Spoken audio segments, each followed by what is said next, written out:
Hi friends, welcome back to our channel. Today tomato rate. Friends, ఈ వీడియోలో మనం కోలార్ మార్కెట్లో ఇప్పటి వరకు జరిగిన యాక్షన్ ప్రకారం నాటుకాయలు టాప్ ధర ఎంత పలుకుతుందో తెలుసుకున్నాము. ఈరోజు డేట్ వచ్చేసి 30వ తారీఖు 6వ నెల 2025 సంవత్సరం. ఇక్కడ కోలార్ మార్కెట్లో 15 కేజీల బాక్సు నాటుకాయలు 50 రూపాయల నుంచి 160 రూపాయల దాకా కొనసాగుతుంది. తార్ రకం క్వాలిటీ 50 రూపీస్ టు 160 రూపీస్ వరకు అయితే కొనసాగుతుంది. తార్ రకం క్వాలిటీ 15 కేజీల బాక్సు.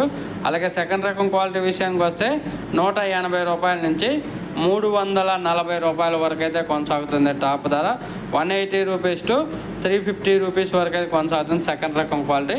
అలాగే ఫస్ట్ రకం క్వాలిటీ టాప్ అండ్ టాప్ ధర చూసుకుంటే 350 రూపాయల నుంచి 400 రూపాయల దాకా అయితే కొనసాగుతుంది. టాప్ ధర 350 రూపీస్ టు 400 రూపీస్ వరకు అయితే కొనసాగుతుంది. ఇప్పటివరకు జరిగిన యాక్షన్ ప్రకారం కోలార్ మార్కెట్లో నాటుకాయలు ఒక్కొక్క మండీలో ఒక్కొక్క టాప్ రేట్ అయితే వెళ్తుంది. ప్రస్తుతానికి 400 రూపాయలు